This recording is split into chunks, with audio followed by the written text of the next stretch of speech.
Namo tassa bhagavato arahato samma sambuddhassa. Namo tassa bhagavato arahato samma sambuddhassa. Namo tassa bhagavato arahato samma sambuddhassa. Buddhang dhammang sanghang namasami.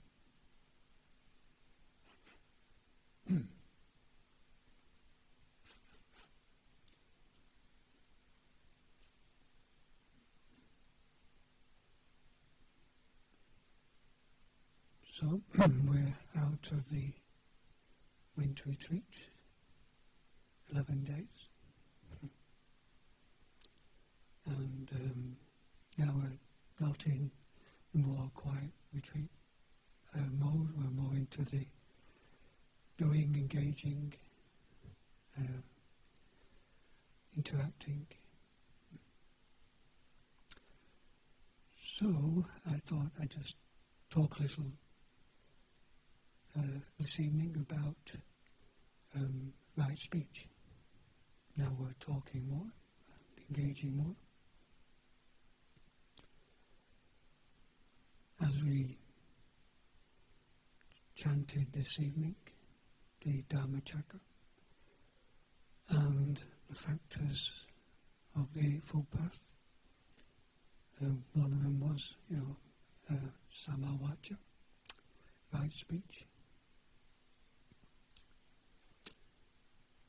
And,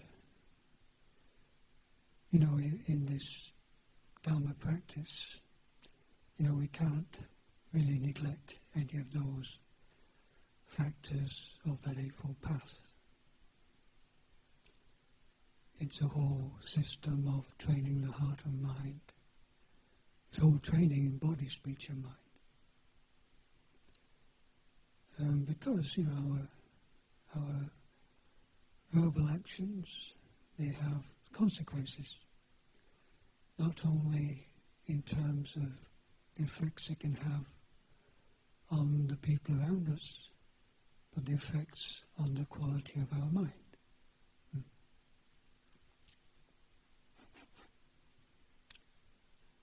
So, if we're not being, skillful with our speech, then, we can sit on a cushion, but maybe the quality of mind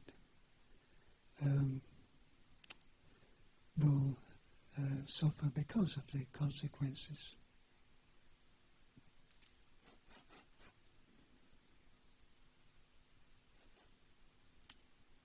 So, as human beings, we have certain, defilements, unskillful habits, and the training of the Eightfold Path is to remove those defilements, those habits. So this is the whole purpose of the training. And in this Dhammacakka, the Buddha talked about when he did this training, naturally what arose in his mind was knowledge. It's Udapani Jnanam, Udapani Aloko, knowledge, light, wisdom. And, nobody told the Buddha this, but it just the natural things that arose because he trained his mind to let go of these defilements. And naturally from that, wisdom arose, light arose, knowledge arose. So that's the blessings of, if we do make efforts in this training.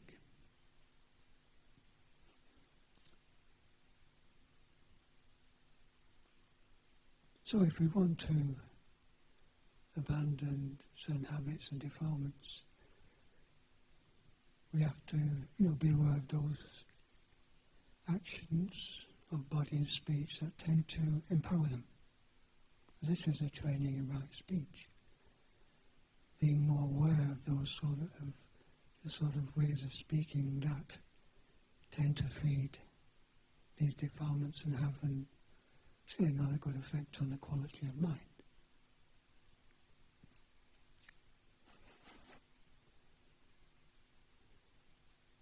So maybe just to take an example, in our life we interact with people, and sometimes people may do something that annoys us or makes us angry.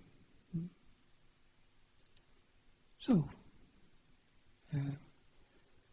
if we act on that, we thump them, throw something at them, sabotage them, harm them, then that's that really keeps that habit going, a negative habit. If we shout at them, that's also going to just feed the habit.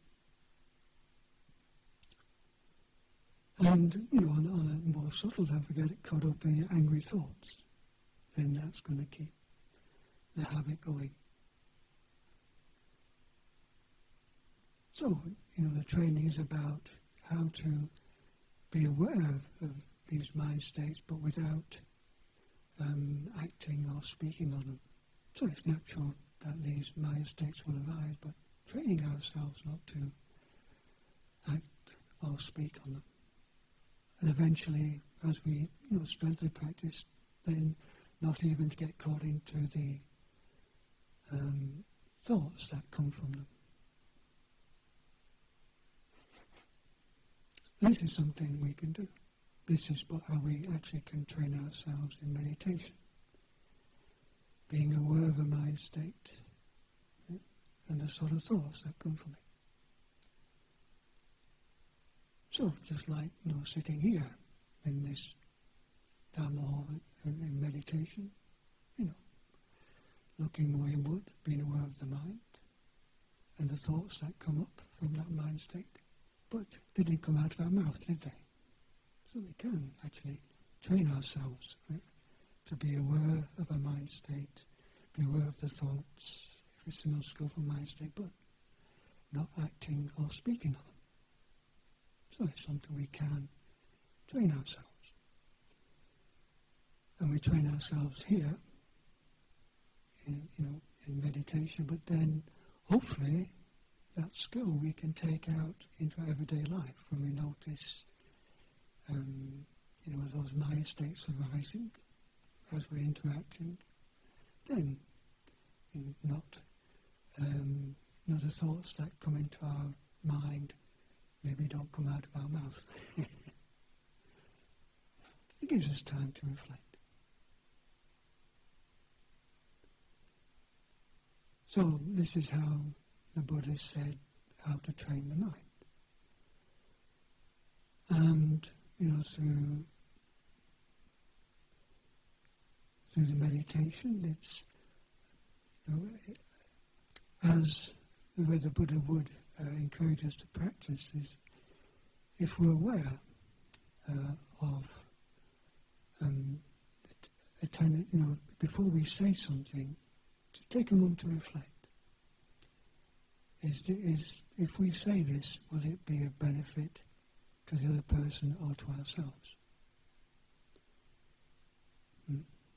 So this is where a level of understanding comes in. But is this? If we say this, is it going to be a benefit to the other person or ourselves?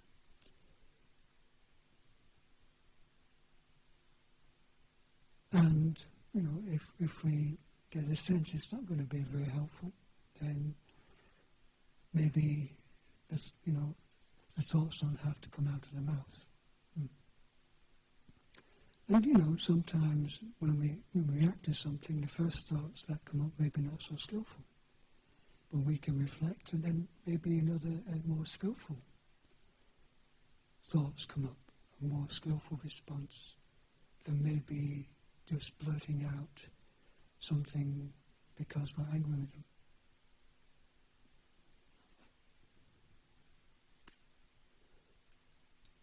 And another level of practice must say, if we're engaged in a conversation and we notice it's giving rise to some unwholesome mind states, then maybe refrain from that conversation.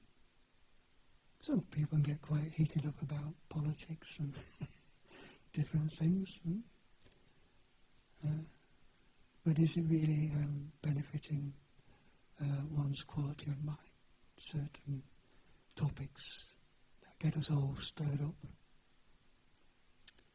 So, if we really want to have a more peaceful mind, then maybe some of these topics don't get involved in. Or excuse yourself from the conversation.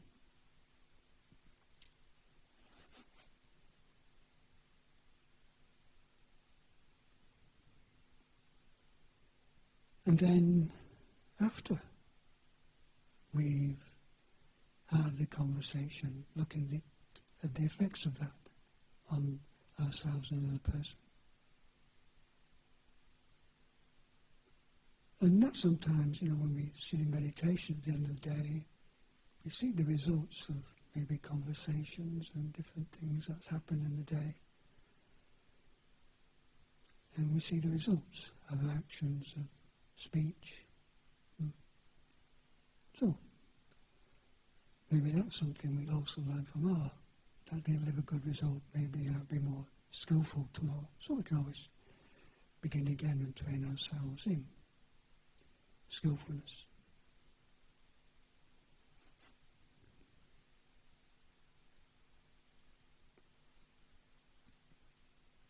So, the ability to reflect before we say something, as we're involved in the conversation, and after the conversation.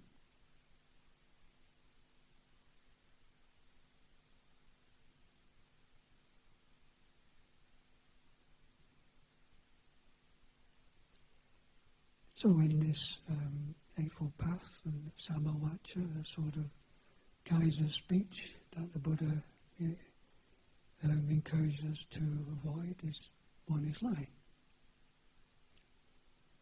And the way the Buddha describes it, it's telling lies to hide one's own thoughts, unskillful things one's done, the unskillful things another person's done, or for some gain.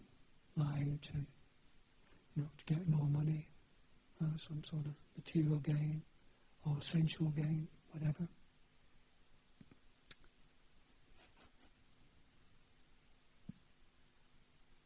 Now, sometimes in society now, we get a sense of, in the media, many people, telling lies and misleading people.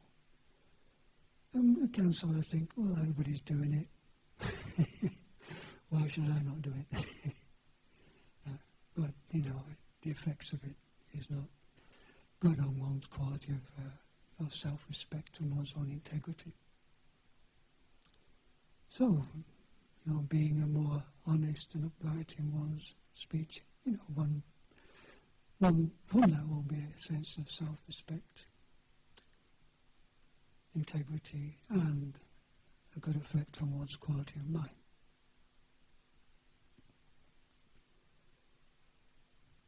The second type of speech is backbiting.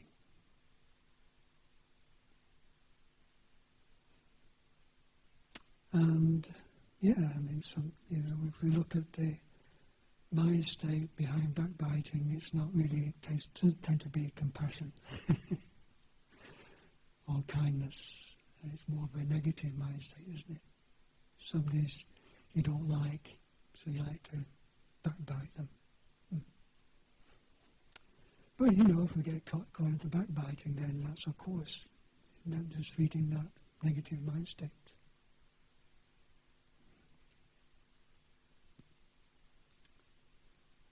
And, saying, trying to turn people against people, get people on your side against somebody you're not getting on with, these sort of things. But, of course, it's what's the result of it? I can, my working life as an engineer, I used to work in an office, and there were some people that used to irritate other people, and people would come in the office and backbite them. And in my early days of working, I used to join in. But then I got into more Dharma practice and being more aware of the effects of things. And I began to notice, after I got into a backbiting session, I didn't feel good after. The quality of mind that it left one with didn't feel good. So I stopped doing it. And people still come in the office and backbite, but I wouldn't reciprocate, just listen. And they go away. So one doesn't have to reciprocate backbiting the person, even if you don't like that person oneself. And the sort of speech that the Buddha would encourage was speech that would actually harmonize people, bring people together, make people more friendly than unfriendly. How to make harmony rather than conflict, dissension.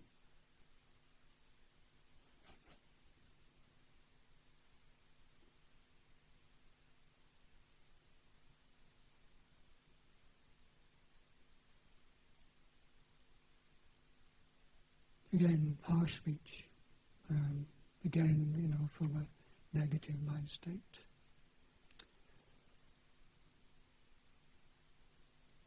So just making a bit of time just to calm oneself down a bit before we speak can be helpful. A few deep breaths. Because, harsh speech, people tend to listen to one and it won't bring up a skillful response from the other person. And how does it leave us after it? So again, this is the way we can train ourselves. Being, aware of a strong reaction, but how to not let it manifest. Developing that strength of mind to not let it manifest. And that disempowers that state of mind over time.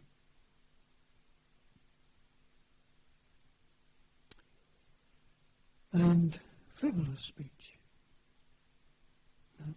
gossip, the tabloids, things that we can read about, and stimulating stuff. Maybe it makes people laugh and makes people, pleases people in some way, but the effects of it in the long run is not so wholesome on the quality of mind.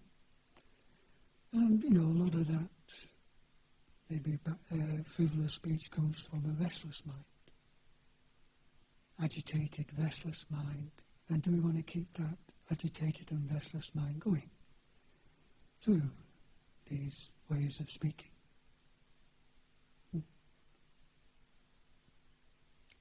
Exciting, stimulating, but is it going to lead to or promote a more calm, clear quality of mind?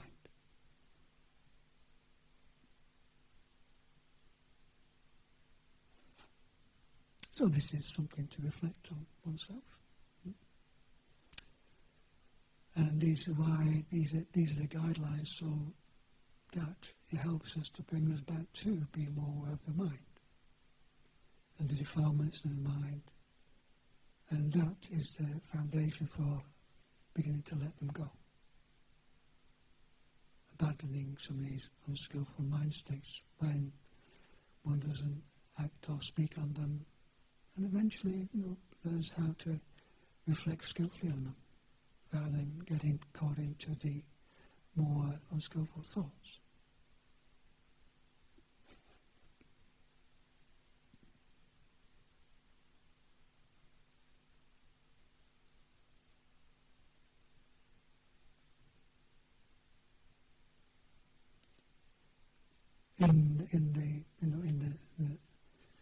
In the monastery, where because we are training in these body, speech, and mind,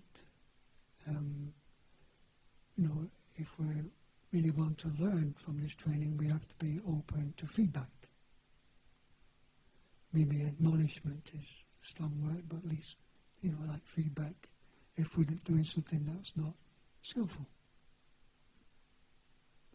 So, maybe the same in your lives, the people around you, people in family are doing something unskillful. But how to give that feedback, if we wish to give feedback in a skillful way. So if we're seeing somebody doing something unskillful, we get upset, annoyed, we say, "Stop doing that, you stupid idiot." We come out with some sort of harsh words. So, what the Buddha would encourage is more, okay, maybe don't have to give the feedback straight away.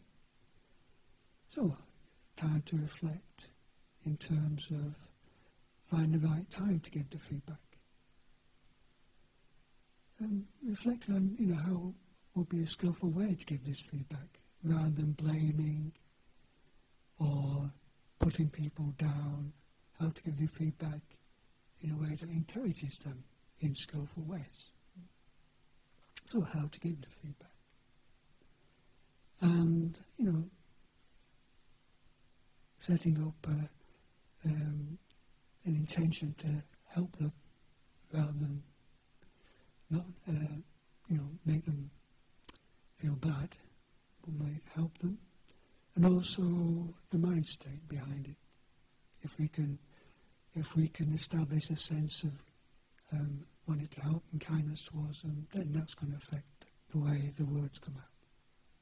So these are things that Buddha said it as best we can to set up, these things in mind. Time, place, how to say it, the mind state behind it, intention behind it. And then maybe the people might receive the feedback better. Another thing the Buddha asked to reflect on before we give feedback is to ask ourselves, do I do it? That's an interesting one. Before you want to give feedback about something somebody's doing, ask yourself, do I do that? Now maybe you don't do it, maybe a gross level the other person's doing it, but maybe you do it to some extent, or you used to do it. And that's good because that also can affect the way you give your feedback. Oh, I used to do that, and so you understand it, so you can give the feedback more skillfully. So it's no use, giving people feedback, encourage not to do something that you do. It wouldn't be very, not really going to listen to you, are they? So it's good to, importance of reflecting, do I have this unskillful habit? But of course, maybe, don't expect immediate response. The Buddha never expected people to planted the seeds, but he never expected people to be able to do it overnight. Sometimes it's something you have to work with, practice with.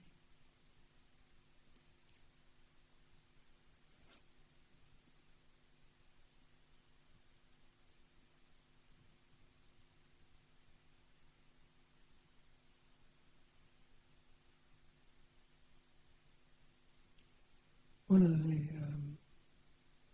teachings I like from on speech is doing like modesty.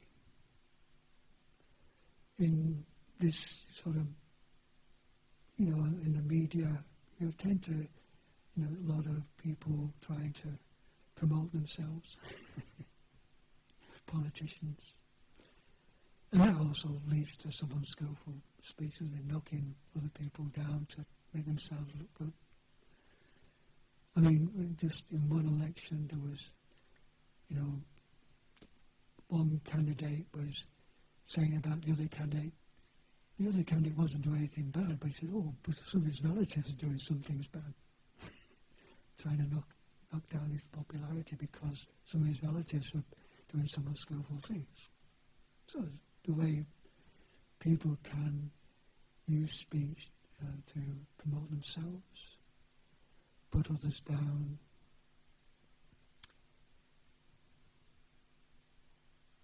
brag. So, there's this very nice teaching on modest speech. And so the Buddha said I see it's like a spiritual person, who's a cultivated person. When asked about the faults of others, this person is reluctant to talk about it. Or if they're pushed to talk about it, they will talk about it, but not giving a lot of detail. When asked about their own faults, they're very open about their own faults, and they'll go into more detail. I'll be happy to share that because, they're working with it. When asked about another person's good points, they're very happy to talk about that and go into great detail about that. When asked about their own good points, they'll say something but not go into a lot of detail. So a sense of modesty, not trying to promote themselves or put other people down. And the sort of lessening of the ego. And that has a good effect on the quality of heart. Or we don't get caught into bragging and putting other people down. There's actually, in our training as monks and nuns, there's one of our training rules around speech is not to tell the lay people about a monk or a nun's gross faults. Now you can see why the Buddha made that a specific rule. Because, what I can see, lay person comes to you, starts saying, wow, how wonderful this monk is. He gives such wonderful talks, and he can do this and do that. And you might feel a bit jealous, And then the jealousy might say, yeah, but he does this, and he does we want to live with him, try to put him down through jealousy. So this is why the Buddha laid down that rule that not to disclose your fellow monk or nun's gross faults unless you're given permission from the Sangha to do that.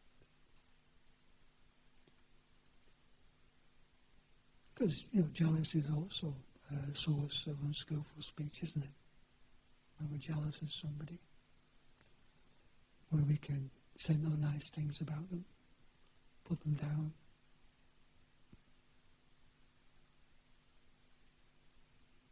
And these are natural human experiences, but if we cannot train ourselves in skillful speech, then naturally become more aware of these mind states. And the more we're aware of them, then we can disempower them. And in the long run, it's going to lead to a peaceful mind. And like I said before, this is a peaceful mind in what can give rise to this natural wisdom, light, knowledge. And, the wonderful things we can actually experience as human beings. Peace and wisdom.